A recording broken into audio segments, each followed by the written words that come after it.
You're weird. I think it's going to be my walk-up music if I'm ever a professional ball player again.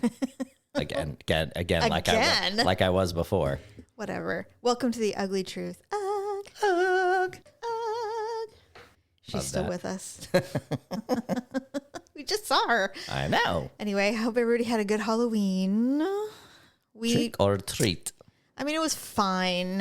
Ugh. Freaking Dodgers won the World Series. Yeah, but still, the Halloween thing was we had a couple very early trick-or-treaters. Right. And then nothing. And we were pretty much a half hour from packing it in. Should we just pack it in? And it's hard because we have one neighbor who is basically housebound because she's very, very elderly. Yeah. And she has caregivers, so they're not handing out candy. Right. And then the neighbor across from us is a trauma nurse who works like 4 days a week and is never home. Yeah. So her house was pitch black. So like, even if they saw your little sign that you bought that said, "Hey, we have candy," I have a little light up sign that looks like a stop sign basically, and it says "Stop, we have candy," and it says "Do that," and then you can turn it around if you run out of candy, and it says "Boo, sorry, we have no candy." Yeah. So even though there's my best. I just think when you're looking down an alley, it's not an alley, I should say, when you're looking down a lane and it's very, very dark, and you see one ominous sign, I just think some children go, maybe it's a trap. You never know. It's a trap. So, but seventh inning hit. Yep. All the kids showed up. Yep. All the kids. Yep. They were like, "Get out of the house. Gonna watch the rest of this." There was one little kid. Well, our puppy came out, and I was like, "This is not safe. This is not okay." You know, people are afraid of dogs. I don't care how cute and little he is. It's still. Yeah. So I'm like, help. You know. So then they're like, "Can we touch your puppy?" And I'm like, "Oh yeah, sure." And so their little 18-month 2-year-old in his little Winnie the Pooh costume. He's got his little bucket, and I have the bowl down so he can take a piece, and he's just looking at me, grabbing one piece after another, putting it in his bucket. He's like, "I'm gonna go till you say stop, lady." I let him do it because we still have 5 pounds of candy. We got a shit ton of candy left. Yeah. So Although, even a few handfuls of full sizes. I gave handfuls of everything out, and everybody's like, "Oh my god!" Yeah. But anyway, I digress. Ultimately, though, it's pretty much the same kids that come every year, and I like it. I think it's cute. Yep, and they get older. It's kind of neat. And it was funny because I was, doom scrolling on TikTok as one does, and somebody said, "Hey, has everybody noticed that parents are setting up a table out front of their house instead of compelling the children to knock on the door and trick or treat?" And she's like, on one hand, there's a community aspect to it because you're out, you're saying hello to everybody and all that stuff. And then if we had a really busy street, and then on the other hand, though, is you're not letting the kids learn the old school ways. Knock on the doors. You got to knock on the door and you got to ask for it. But which I prefer. But well, like I asked you, I'm like, should we just sit out? And you're all, what? And I'm like, I'm just asking. It takes away the trick or treat thing and makes it more like a just walk through. I mean, I guess a trunk or treat. I guess they still say it, but it's not the same. And like we were talking to your daughter about how she did a week's worth of Halloween festivities, and they did every day they went out and did a trunk or treat. Fall festivals, trunk or treats. Yeah, and they're like, well, we're definitely getting our money's worth out of the costumes, but by the time Halloween actually gets here, they're just like, I guess. Tons of candy already, yeah. Well, not only that, but it's like, again. Yeah. And to me, it's the same argument I have had with you about Christmas. And I'm not. If you do it too long, it takes away some of the special. I used to be a real asshole about it. Yeah. And so finally I'm like, all right, you know what? Fine. I still don't want to get the tree before the day after Thanksgiving. I don't want to do any of that. But if you want to listen to your Sparky playlist and you want to watch Christmas movies and you want to do all that stuff before Thanksgiving, who am I to prevent you from joy? And you did it and you indulged. You just were like a gluttonous Roman citizen glugging it down. And finally you're all, you know what? Maybe there's a reason why we wait. Yeah. Because it's over. You just get so much of it. You're like, it's not even that great anymore, you know? Do you know we had a couple stations flip to Christmas music November 1st. Okay. I think they were in markets where there's competition for Christmas music, but most of them will hit next week. Oh, I believe it. Yeah. Well, because apparently a lot of people listen to Christmas music during Thanksgiving. So this is going to be very radio speak, but to understand this, there's a thing called QM in radio, and that's the number of individuals that listen to your station. In LA, our collective stations, all of our stations, collectively get about 7 to 8 million people a month listen to the stations, okay? Mm-hmm. During Christmas, the one station that flips is 6 million. Everybody listens. It's massive. Now, they don't listen like as long, right? But everybody's tuning into the Christmas station. Like, so, well, you know, yeah, so I think it's, can you believe? But yes, I take your point as I did learn my lesson that you one year you let me kind of just, all right, whatever you want to do. And I did it. And then I'm like, by the time Christmas rolled around, a month and a half is too long. Well, I just think you lose a little bit of the magic if you go a little nuts. But speaking of magic, I did. I don't know if you've ever seen this couple on TikTok, but it's and maybe there's more than one of them. But the wife is from America, and then the husband is super Italian. Okay. Like I get it. Right. So Halloween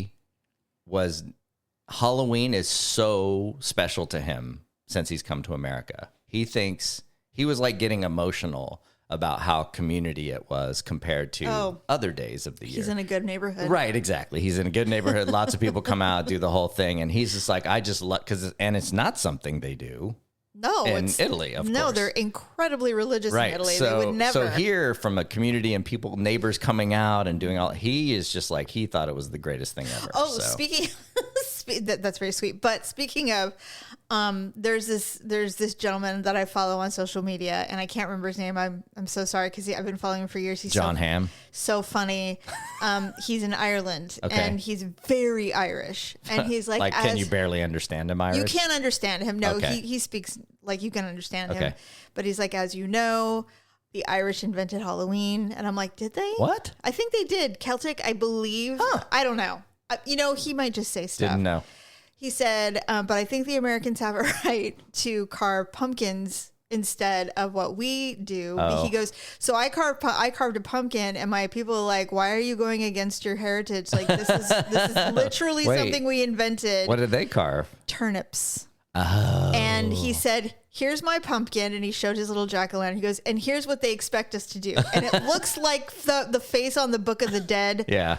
It is so terrifying. He goes, this is horrifying. He goes, I think the Americans got it right. I think we need to go ahead and start carving gourds. Yeah. It made me laugh. Oh, man. It was so funny. And he had like American Halloween candy, and it was like all the grossest shit. Like no one eats this stuff. Like who told you this was the stuff we Brock's eat? Butterscotch. No, that's old people candy. But it's like, it was just weird stuff, and I'm like, no one eats this. No one gives this away. Yeah. Stop it. But anyway, I just thought it was really funny. He's like turned like, oh, maybe we should just start carving turnips. Well, it turned out better than I thought, given the last minute rush we had. We did not carve our pumpkins this year. But we did not carve our pumpkins. We had pumpkins. What are we gonna do? I feel like it's such a waste of money.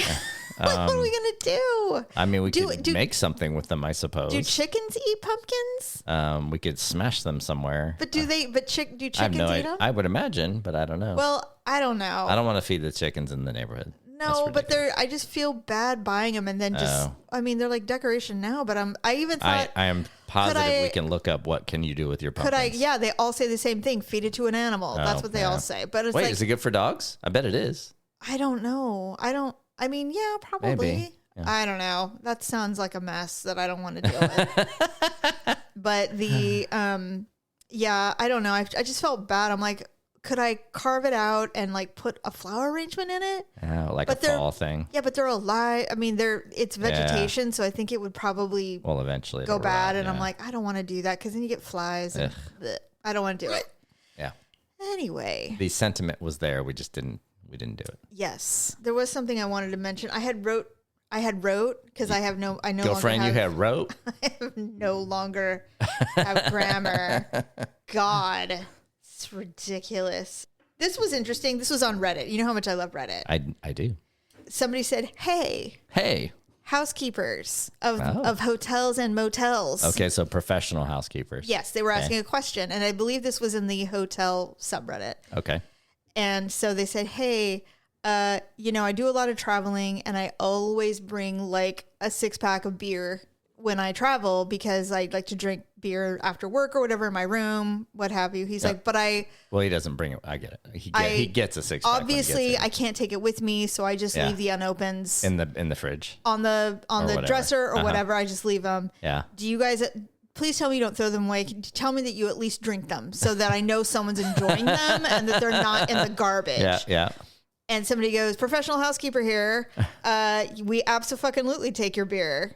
We have, some people were, because a lot of people chimed in. Yeah. Some people said they actually have a refrigerator to put all the stuff that people leave behind in. Gatorade, Red Bull. Anything unopened. Beer, soda. They probably throw out leftovers and shit, I would imagine. But anything unopened, they keep. Oh, nice. And they eat it. Good. Or they'll give it to somebody who can eat it.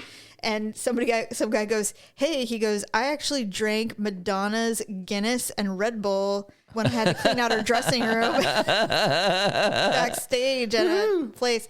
I'm like, well, that's kind of cool, I guess. But anyway, they were like, oh no, we totally love it. They're like, considering the things that we have seen in motels or hotel rooms, those are always a welcome thing. We're always so excited. We're like, score, every time somebody leaves something good behind. I'm like, okay, that kind of feels good because then somebody's like, well, and somebody goes, oh yeah, we leave our stuff behind. Like when they're like, we went to Italy and we left, like I bought a pair of shoes that I literally could not bring with me and I left them. I wore them one time and I didn't like them. So I left them behind. And a shirt or brand new food or whatever. And somebody goes, yeah, I did that once. They charge me a cleaning fee. They don't care if it's because they got to take it. Yeah. So it's extra work. And I'm like, well, I mean, fair, I guess. The closest I got to that was when we did our anniversary, is that I had arranged for flowers to be delivered to the room. Yeah. And while we were there for a few days, it was still not enough for those to be thrown out. And so I put a little note, please take these home or something like that. Yeah, and they're probably like, what are we supposed to do with these stupid flowers? I hope somebody did, but they're very pretty. They probably ended up in the they would have lasted at least another week. Oh, yeah, they were so beautiful. Yeah. So somewhere, put them somewhere. And you know what I hated about that is they were delivered. I'm like, what are we supposed to do with these? They're gonna what a waste. Yeah. So that's why I left a note. It's very nice of you, but I mean, I was like, this was a lot of effort for 36 hours. I feel bad. But it was really pretty. Yeah. For sure. We enjoyed having them while we were in the room. Didn't you? You're like, look, we got this champagne. We need to drink it. Yeah, that's right. They gave us champagne. Donate that. And, but some people were like, oh, and then there was this other one where this person said, hey, I had some surgery and I literally just checked into this hotel to recover for like 7 or 8 days. And they're like, I haven't had them come in and clean because I'm recovering and I have like 8 bags of garbage because I keep ordering DoorDash. And they're like, and I'm really embarrassed and I don't know. And they're like, listen, you have no idea the nightmares we have seen. Oh, I bet. Garbage is the least of our concerns. Please just call and have them turn over your room. It's fine. Yeah. So, but you know what? I get it because we're all like that. I mean, I get weird in hotel rooms. I'm like, strip the bed, put all the garbage in. I mean, like I want to do their job for them because I feel bad. I don't know why. That's so dumb. It's their job. Yeah. And we're not dirty people. Well, and I actually hope that they still employ a lot of people in that space because I put stuff back in order in the bathroom. Yeah, you do. Just arrange it just the way they had it. Make sure all the towels are in a pile. That's imperative. Yes, I know you do that too. I think if we stay at we don't usually do Airbnb, but like the Verbos and stuff, then we definitely do all that stuff. But no, what I was gonna say is I hope they are getting enough work because now ever since COVID, as a normal part of the procedure, some hotel rooms ask you to actually pick if you want housekeeping or tell you that you're by default not getting housekeeping unless you want it, and I think that's largely for a day or two. Anything over 2 days, I think they pretty much standard will come to your room unless you tell them not to, but it's kind of weird that way. Yeah. Okay. So I am legitimately stressed about the next couple of weeks that we have plans because we have this puppy. I know. And I know he's not 8 weeks old anymore. He's older, but he still requires care. Yes. If we worked outside of the house, I don't know what we probably wouldn't have gotten the dog. It would have freaked me out. I couldn't have done it. Yeah. That's a that's not, I couldn't imagine. Especially how high maintenance he is. I can't imagine. You would have taken maternity leave. Maybe if I don't know, something.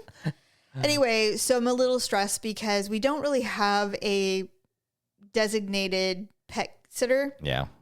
We rely on our super duper reliable children. I super don't want a stranger coming in and out of my house taking care of my animals. I get it. But and you don't want a kennel, so I wouldn't. No. Yeah. Oh my God. Absolutely. There's so many. I've heard so many. I saw this one video. This couple, two videos. The one couple went on a long trip, like a 5-day trip, and they had a dog, and they put the dog in a really nice kennel, and they paid to have constant access to a video camera so they could see the dog whenever they wanted. Yeah. Their dog was literally in the corner sad. Wasn't interacting with anybody, was just in the corner by itself, pouting and sad. Yeah. Now, he was a rescue dog, and it was very reminiscent. He thought he got turned over again. They literally left and went home. I bet. They're like, we can't, this is horrifying to see. I know. And I think that a lot of dogs respond like that, especially if they're privileged, spoiled pups. Yeah. I just don't think, if they're not accustomed to it, they're just like, what is happening right now? My life is completely turned upside down. And then the other one I saw was this couple they left for like 20 days and they kenneled their cats in this super bougie, fancy kennel. Mm-hmm. And one of them absolutely didn't know who they were anymore. They were just like, fuck you. Acted feral. They were hissing. They were pissed. They were like, get away from me. And I'm like, see that. First of all, I would never have an animal and be gone 20 days without a family member taking it. I would never kennel. Yeah. I personally could not do that. I know people, you do what you got to do. Yeah. But I'm like, oh my God, can you imagine coming up? Hello, Mittens. No. It'd be awful. Terrible. It'd be terrible. But anyway, I'm stressing because we've never left him. Yeah. And I feel like I was even thinking this morning, I'm like, he's not a baby, Jamie Lynn. He's a dog. He's a dog. He'll be fine. I'm like, Willie, he though. Will be. Willie. Yeah. I hope. You want to disrupt as little as possible. I'm being ridiculous. Yeah. I think I'm being ridiculous. My brain knows I'm being ridiculous, but my mental health issues say, no, you're not. Yeah. You're fine. It's fine to be this anxious over a dog. Yeah. It's ridiculous. Well, you know what? And I kept saying, God damn it. If Bodega was here, I wouldn't worry about a thing. No, because he was older. Yeah. Well, and he took care of things. Just needs to eat. But we'll with that being said, I'm just stressing. Yeah. Stressing like a mother. It's dumb too, because like I said, it's a dog. Yep. Protect my peace. I will. That's the goal. We don't have fun if you don't have peace. Dude. It's so true. And the lineup is so fun. I just want to make sure that we do that. Speaking of which. Yes. So we're going to celebrate your brother's birthday and you decided to gift him with something. Have you guys ever chartered a boat before? Nope. So this is a first time thing for you guys. Yes. Together. Yes. Separately, they have been on charter boats or whatever. Yes. But this is the first time we chartered a boat to go fishing off the coast of Monterey. It is a crabs and dabs is what it's called. Cool. So we will go fishing for Dungeness crab, which I found out because of California. There was no guarantee that we'd be able to do that because there's a lot of it normally is algae. November 1st, but then things happen about whether it's toxins in the water or in this case, whale migration is still going on. And so they don't allow for traps, right? Things like that. So found out it is open. In fact, I saw a picture of Pacifica Pier is a particular popular spot. On November 1st, I'm telling you, there were 600 guys on that dock fishing for crab. I assume they all got their fill. Oh, I don't know. I didn't. I just like the pictures was just like it was. Everybody was getting their crab. It looked like a concert. That's crazy. I don't even know how you could cast. I wouldn't do it. So this is the thing. Like so I found out. I talked to the captain of the charter boat, and he goes, "No, we will do what's called hoop netting. So it's a little cage with hoops on it, and you put bait in the cage and you cast. So you are fishing. And then it just, so it's not a trap where you just drop it. Because I think when traps are allowed, you can just drop traps and then go fishing. That's what I thought you guys were doing. No, so that because you can't do the traps, we'll do is we'll drop lines, and these will have little hoop netting things. And you'll just wait and then pull them up? I don't know if we have to wait or how they'll do it. But bottom line, it's not like a crab trap like you see on a mini version of like you see on Deadliest Catch. It is literally at the end of a line. And then they try and go for the thing, and they lock themselves in the hoop, and then you pull them up. So, all right. Do you have to kill them? They do all that. You don't have to kill anything. No, they do everything. Wait, so if you catch a fish, they'll kill it for you? And fillet it and the whole thing. Literally, you don't even have to hit it in the head with a stick? No, they do everything. What? They all the gear, everything. So you just pull it in and they're like, thanks. In fact, he texted us like the first mate and all the Brad's like, what the fuck is a first mate? I'm like, that's the guy. And Chris goes, that's the guy that's going to kill and clean all the shit we catch for us. So when we come home, the hope would be it's all clean. Is that it's all cleaned and ready to go and we can have a big old feast. Oh, so your brother, that's why your brother said he's making cioppino. Apparently he's extremely confident that we're going to have fish and crab. So if I know my brother, he'll bring backups, mainly because Chris is infamous for not catching anything when he goes out on these trips. So, this guy went on a charter boat, a mini charter in Hawaii. And caught nothing. These people literally live off of this, and he couldn't catch anything. I am curious how many of you will or will not get seasick. Yeah, because we don't know what the weather's going to be. It looks pretty good, but there's 4 of us, and they don't go incredibly far out, right? It is still in the bay. We're not going out into the open ocean largely, but I guess a little bit. That would scare me. I would not want to do that. And it's not like a 50-foot boat. No, there's like boat. At most 7 people can fit on this boat. Honestly, if you run into a shark or a whale. It's okay. So did you ask about that? Not asked him, but I looked at reviews. So has anyone seen a great white out there? Not sharks, whales. In fact, a recent one saw orcas, which I thought was really cool. You know what? You think it's cool until you're right next to one. You're like, that thing is as big as a minivan, and I'm terrified. Yeah, I think they're bigger than minivans. I don't think these boats get that close to those things. There were pictures of people seeing whales and everything. I'm just saying that orcas do attack boats. Yes. So apparently, we're hopefully. And then what happens is you get attacked by the orca. The boat gets attacked by the orca. You're in the water, and then a great white comes because that's their area. None of that's gonna happen. And then you're gonna get bitten, and Brad will be like, "See, I told you we shouldn't have done this." None of that's gonna happen. Now we're getting bitten by sharks. Now what? So anyway, no crabs. Going back to the seasickness thing. So one of the guys, Khan, actually contributed, but is not going. What a weirdo. Because I don't know. I was like, why did you pay? He goes, I just wanted to. So no, he has tried.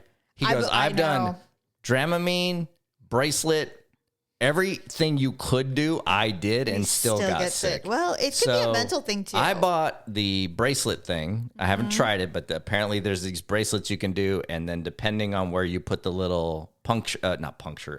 Is it a pokey? No, it's not pokey. It's a pressure. So it's like pressure, and depending on what you're trying to solve for.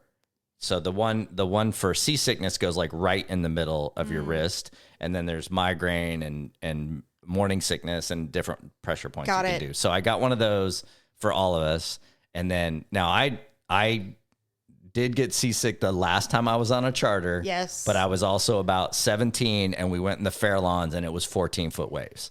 So it was pretty significant. Yeah. So you're thinking you can handle this. So I'm thinking, and like if the oh God, catamaran was any indication, I should be okay because I think the water will be like that. But the catamaran, I mean, that was a choppy day too. Yeah, so I got so sick. I think we'll be fine. So anyway, but if we're not, whatever, we'll get sick and we'll feed the fish and we'll get. But I wonder if they have buckets for puking. No, it's a smaller boat, so it's probably over the side. That's awful. So crabs and dabs was the reason they call it and dabs is because you'll start with crab fishing. And then I suspect we'll either leave the lines there or whatever that's got to be. And then you go out and you can fish for dabs or flatfish. So sole, I don't think we'll catch any halibut. But, dude, I hope you catch halibut. Yeah, but sole, petrel sole, I think they call it rockfish, flounder. All of those are edible. Those are all good. Everything's edible. Everything's good. Yummy. So Brad's pretty confident apparently because he goes, I'm making cioppino Friday night, and then we go fishing Friday morning. So. Okay, I have to tell you this: if you do catch a halibut, you have to save me a fillet. Oh, of course. Don't put it all in the cioppino. No, of course. Halibut in the Pacino's. Pacino? Halibut in the Al Pacino? Halibut Pacino? Al Pacino? No, halibut in the cioppino is overkill. You just need whitefish. Okay, cool. So cool. I think what he's thinking is we're going to go for this. Come home and then it's Monterey. It's Monterey. It won't be hard to find. It won't be hard to find seafood. True. So, if we fail, but it's going to be fun. We're looking forward to it. Well, I think you'll have a great time. I would rather eat glass. I already texted the guys because we get there Thursday, and Thursday night we're supposed to go out. I texted him like, we cannot go hard that night because we got to be on a boat by 7:30 the next morning. I think it's a very ill-advised plan. Well, I think you're right. But I think that what's different about us is that when this group gets together, I know. We like just being at the house and drinking. We have plenty. We have. You're right. Cases of alcohol typically with these things. So I think it'll be fine. I think it's going to be fun. I have yet to ever have a bad time in Carmel. So, oh my God, it's always so stunning and beautiful there. It's going to be a different experience than what we're accustomed to, which is fine. Yeah. I'm looking forward to it. Yeah. I don't know why it's different. We've rented a house there before, but I know. Big group, maybe. Well, the last 2 times that we've been to Carmel, we have been accompanied by pros. Yeah. They know Carmel like the back of their hand. Sure. And so this time we are the low-key pros, which we are not. Wow. We are not. Yeah. So we only know what we know. We've been taught well, though. We know some good spots. Yes. We know some that good is true. spots. So I think it'll be fun. Yeah. I mean, anyway, I'm looking forward to the charter. We'll report on how it went later. I am giving 40% chance you get seasick. Okay. I don't know about Brad. I don't know him well enough. Yeah. I know he's got the will of God. Like, he's absolutely stubborn. He's like, I'm not doing it. I'm not going to do it. So we'll see. Well, whereas you'll be like, I don't feel good. My seasick thing was that it was just really tumultuous. I already told you that it was 12, 14-foot waves. Yes. We were out past the Golden Gate, honestly, past the Golden Gate. That gives me nightmares. I think I've had a nightmare like that. But it was also like a big boat. There's like 25 guys on this boat. It's a big boat, right? So it's going up and down doing the whole thing. Did you see sharks on that one? No, but we actually didn't hardly fish at all because it ended up being too rough. Ugh. But what happened is everybody was down below. It's this kind of boat. The boat we're going on does not have a down below. No, it's just a boat. So, and we're only out there 4 hours either. This one, it took us 2 hours to even get to where we were fishing. Honestly, the idea, I can't fathom being out anywhere in open water like that. Yeah. It's one of the reasons I don't want to do a cruise. Yeah. Other than it's a floating toilet. Yeah. Which is number one. Number two, open ocean. We don't belong out there. Yeah. That is for aliens and fish that we've never seen before. Yeah. You know, there are parts of the ocean that fish don't even swim in. Oh, I bet. Legitimately, they're fish. Imagine. It's like a dead zone. I'm like, why do you think that is? Yeah. I don't know, and I don't want to know. Yeah. Fortunately, where we were fishing, I could see land, but I wouldn't want to get in that water because it's infamous for sharks. So big ones. Yes. So, and they breed, which means they're territorial. Forget it. Yeah, I know. Forget it. I know. No. Yes. Have fun, though. You're going to have so much fun. Just make sure you fill out that life insurance policy before we leave. Yeah, for sure. Because if I'm gonna be a widow this young of an age, I want to be rich. I want to be rich. So really quick, the fishing. The first time I did the charter, the reason I got sick was interesting. Is we were all down below, and that was terrible. To me, that was terrible. Oh God! Because it was raining on top of it. By the way. Oh my God! So down below, and it's like semi-warm and 20+ people and just gross. And I'm like, I'm going up front. They're like, that's funny. You got to go outside. So I go outside and I feel much better. I'm like, fresh I can air, see the waves. I've got mist. It's like, I'm still not loving it, but I'm not going to get sick. Not down there. So boat gets to its destination and there is a very different feeling when you're moving through waves versus when you're flat and just anchored on waves and just going up and down, up and down. So I was like, oh, that's terrible. So interestingly enough, I still felt okay. And then no less than a dozen of the guys that were down below, as soon as the boat stopped, ran up and threw up. And then that made you throw up. And I got sick. Yep. Well, maybe you wouldn't. Maybe you were just having like sympathy puking. Yeah, it's entirely possible. Sympathy vomiting instead of actually. Because you're on the edge anyway. Some people are like that, where like some people will cry if they see somebody they love cry. Yes. And some people will throw up if they see or hear somebody throw up. I am not one of those people, but I do know that it can happen. Because you were a mom and. No, my whole life I've never throwing up is not a thing for me. I didn't throw up often. I threw up more. You make the sound a lot though. Well, I threw up more as an adult than I ever did as a child. Sure. Yeah, for sure. And I don't want to do it anymore, by the way. I got you. I don't want to do it anymore. And in fact, one time I threw up because I took all of my vitamins and my supplements because I'm like ancient now. Mm-hmm. I took all of my supplements and I drank them down really fast. And I take a lot. Yeah. And I think I got an air bubble or something in there. No, oh my God, my mouth is watering right now. Gotta take a breath. Hold on. And all of a sudden, I'm like, why don't I feel good? And I threw everything up. I'm like, what's happening right now? Oh my God. Just for no reason. It was terrible. I'm like, there's something wrong with me. Oh, by the way, the brain tumor went away. I no longer have a brain tumor. That's good to know. Pretty sure it's just sinuses. And I think I'm fine. That's good. Or it's not a tumor. Yeah, I don't think it's that. That's funny. Anyway, a quick happy birthday to our nephews. Both of our nephews have November birthdays. Nice. Ryan and Jeff both are having lovely birthdays this month. So happy birthday to them. Nice.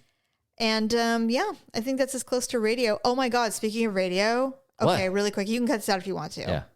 So Ryan Seacrest did his show earlier this week or late last week from Georgia. He's from Atlanta. Okay. I think that's where he's from. Mm-hmm. And his father passed away. And so he's zooming in or whatever, still doing this. Well, shockingly. We have studios in Atlanta. So yeah, he wasn't. He probably was actually. Yeah. And he was talking about the last moments that he spent with his father.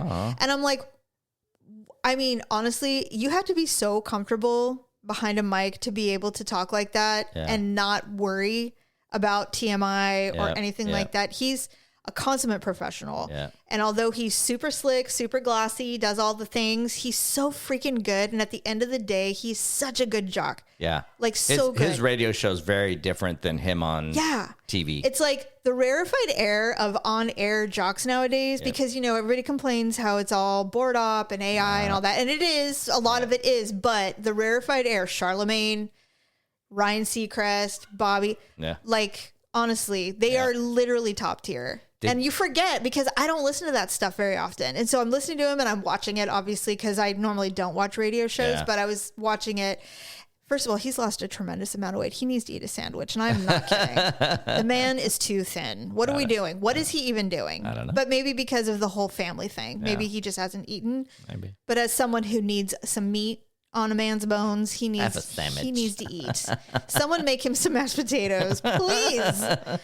But on that note, I'm like, God, it's been so long since I've heard a really good jock. And he's, even in the throes of grief, he's so good. So good. Speaking of radio, I know we don't get political on this show. We do not. Did you hear what CNN's doing for election night?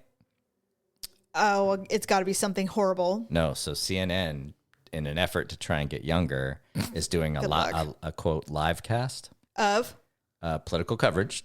But the commentators are Ben Shapiro and Charlemagne the God. Absolutely not. That's what they're doing. Immediately no. Can you imagine? No. What that's going to be like? No. I have no interest in that whatsoever. Yeah, so horrible. What a horrible thing. And there's one or two other people too, but they're basically having podcasters, political podcasters do it. No, first of all, if you take anything from this show, stop watching cable news. Yeah, for sure. Block it on your parents' TVs and stop watching it. Yeah. Period. I don't care. Parental controls are a very different thing. Literally do not care how cool the New Year's Eve show is. Don't watch it. The New Year's Eve show? Yeah, on CNN. They do with the man I can never remember his name. Andy Cohen. Andy Cohen and it's not right. Vanderbilt. Oh, see? That's how long it's been since I've watched cable. The really silver-haired guy. Yeah, everybody likes him, and he's funny. But anyway, all right, enough of that. Thanks for listening, and hopefully I'll be funnier next week. Thank you. Bye.